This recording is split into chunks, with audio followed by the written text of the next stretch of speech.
Welcome to Tech It Simple. I'm back with another quick and easy tutorial video on how to download Facebook Lite for a more streamlined experience. Begin by opening your App Store or the Play Store. Use the search function and type Facebook Lite to locate the application. Once you spot the distinctive icon, proceed to the next step.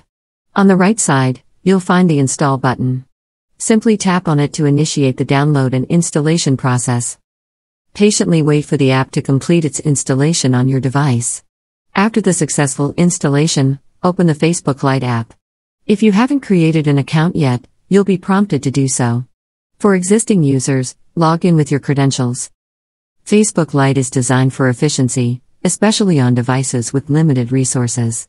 Explore the app settings to customize your experience and optimize it for performance.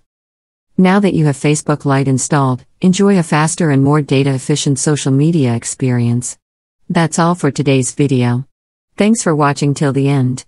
If you found this video helpful, don't forget to like, share, and subscribe to the channel. Also, hit that bell icon to get notifications on more helpful tutorials. See you in the next video. Stay connected.